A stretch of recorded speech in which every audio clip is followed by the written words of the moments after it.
안녕하세요. 연변생각 연추현 변호사입니다. 오늘은 순수하게 좀 제 생각을 좀 떠들어 볼까 합니다. 여러분 혹시 소년심판이라는 드라마 보셨나요? 김혜수 씨가 나와가지고 판사를 연기하는 드라마였는데, 제가 원래 드라마 잘 안 보는데 이제 법정 드라마 요새 되게 많더라고요. 그래가지고 좀 보면서 너무 잘 만들어가지고 여러분들께 강추드리면서 이 드라마를 통해서 생각해 보셨으면 좋겠다는 부분이 있어서 한번 말씀드리고자 합니다. 첫 번째는 소년법에 대한 오해입니다. 이제 이 드라마 댓글에도 보면 뭐 그런 얘기가 나오는데, 소년법을 없애야 된다, 뭐 촉법 소년의 나이가 너무 높은 것이 문제다, 이런 얘기들이 많이 나오잖아요. 이제 많은 분들이 알고 계신 이제 촉법 소년의 나이가 결국 소년심판이라는 드라마의 모티브가 되었는데, 청소년의 경우에는 실수도 할 수 있고 그런 경우에 법률적으로 책임을 다 묻게 하면 안 된다는 것이 소년 범죄를 일반 성인 범죄와 똑같이 처벌하지 않는 이유인데, 그럼에도 불구하고 이 잘못한 소년들을 교화 개선이라는 용어를 많이 쓰는데, 범죄를 다시는 하지 않도록 가르쳐 가지고 옳은 길로, 옳은 사회인의 한 사람으로 이끌어주고 싶어서 그런 제도를 만들어 놓은 게 사실 소년법이에요. 그래서 많이들 생각하시는 거랑은 달리 소년법이 없다면 오히려 범죄를 저지른 소년이 어떠한 처벌이나 제재를 받지 않게 되기 때문에 소년법을 없애버려야 된다, 이런 말은 맞지 않고요. 오히려 이제 촉법 소년의 나이를 좀 낮춰서 범죄를 저질렀을 때 형법의 적용을 받는 소년들을 늘려야 된다라는 형태로 제도가 개선이 돼야 됩니다. 그리고 또 한 가지는 교화 개선이라는 게 의미가 있는 것인가에 대한 우리 사회의 고민이 이 드라마를 통해서 같이 지속되면 좋겠습니다. 사실은 범죄자들을 처벌을 하는 이유 중에 잘못했으니까 벌 받아라, 이것과 동시에 이런 목적만으로 처벌하는 건 아니잖아요. 구음시설을 두고 또 소년범들은 이제 소년 교화시설, 소년원이나 이런 교화시설에 두면서, 거기도 보면 이제 여성 소년들이 모여있는 시설 같은 게 나오잖아요. 그런 곳에서 이제 따뜻한 가정의 사랑을 느끼면서 서로 함께 협동생활을 하면서 좀 앞으로는 범죄에 빠지지 않도록 노력하는 이런 것을 교화 개선이라고 하는데, 우리가 이것을 위해서 얼마나 노력하고 있는지, 비용을 얼마나 투자하면 좋은지, 그리고 그것의 효과가 있도록 하기 위해서는 어떻게 해야 되는지. 왜냐하면 범죄자들을 무조건 다 처벌해서, 처벌이 무서워서 범죄를 안 저지를 수는 없잖아요. 그리고 처벌받고 나오면 갈 데가 없어서 다시 저지르는 범죄자들도 실제로 있거든요. 그러면 우리가 그 구금시설 안에서 어떻게 하면 다시는 범죄를 저지르지 않고 사회의 질서를 지키면서 살아갈 수 있도록 하기 위한 그런 교화나 개선의 효과를 부여할 수 있을지도 우리 사회가 같이 고민해야 된다는 생각이 들고, 이 소년범죄라는 드라마가 그런 질문을 우리한테 같이 던졌다는 생각입니다. 그리고 또 한 가지 제가 들었던 문제는 범죄에 대한 우리의 극단적인, 양극단화된 사고랄까요? 예를 들면 음주운전의 경우 생각해 보시면, 음주운전자들은 하나같이 다 안 그러려고 그랬는데 순간 실수해서 다 이렇게 말씀하시거든요. 그 외에 수많은 다른 범죄자들도 마찬가지예요. 순간 욱하는 걸 참지 못해서 라는 등의 변명을 하시거든요. 그런데 우리 또 이제 사건으로 범죄를 만나보면요, 피해자들한테는 너무 끔찍한, 단 한 번의 그런 상처로 끔찍한 범죄를 당하시게 되신 거잖아요.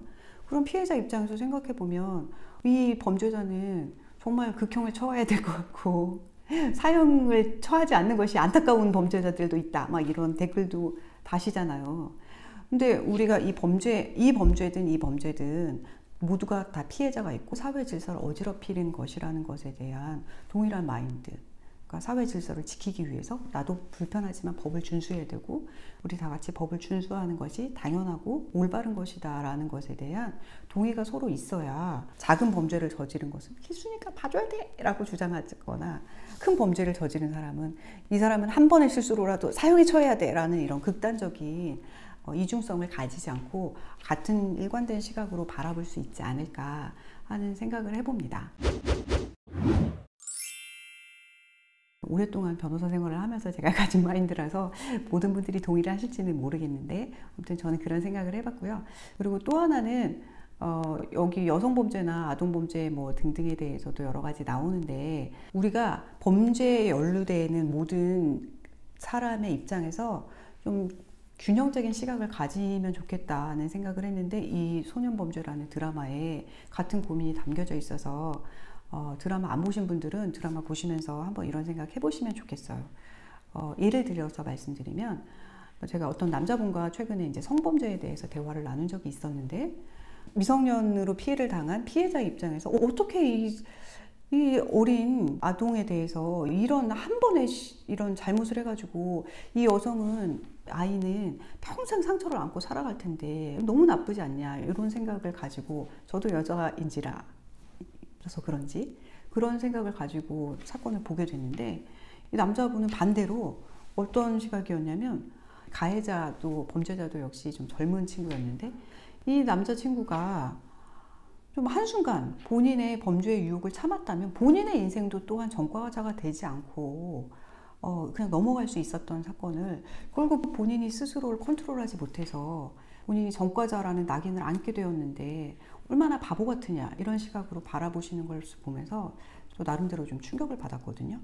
그러니까 남성과 여성이라는 것뿐만이 아니라 가해자도 또한 스스로 범죄를 저지르지 않음으로써 얻는 이익이 있습니다. 이런 부분들도 우리가 스스로 내가 그 입장이 되어서 피해자의 입장이 되어서 또 이 두 양자의 입장을 조화시켜야 되는 판사의 입장이 되어서 범죄를 좀 바라보고 또 범죄에 대한 시각, 처벌에 대한 시각을 일관화하면 우리 사회가 좀 다 같이 준법 정신을 고양하는데 굉장히 독특 같네요. 다 같이 법을 지켜야 된다. 법을 지키고 준수하면서 우리가 서로 더 잘 살게 된다는 마인드에 가까워질 수 있지 않을까 하는 형이상학적인 생각을 좀 해보았는데요. 여러분들도 한번 이 드라마 안 보셨다면 소년범죄 드라마를 통해서 이런 생각을 같이 좀 해보시면 어떨까 하는 생각을 나눠보면서 간만에 제가 청취한 법률 드라마가 너무 재밌었다고 여러분들께 홍보하는 영상을 찍어봤습니다. 혹시 아직도 안 보신 분이 계신다면 제가 아까 말씀드린 여러 가지 문제점에 대해서 생각 안 하시더라도 한 번쯤 보시면 여러 가지 범죄를 접근하는 시각에 대해서 고민하실 수 있는 드라마이니까 한번 보시고요. 보신 분들이라도 이런 생각을 가지고 유튜브나 사건에 대한 뉴스를 접하시면 사회 시각을 보는데 더 많이 우리가 같은 시각을 공유할 수 있지 않을까 하는 의견 말씀드리면서 오늘 방송 여기까지 하겠습니다. 시청해주신 여러분 감사드리고요. 궁금한 점 있으시면 댓글 등을 통해서 남겨주시면 저도 같이 고민하면서 여러분들과 생각을 좀 공유해 보도록 하겠습니다. 네, 여기까지 하겠습니다. 감사합니다.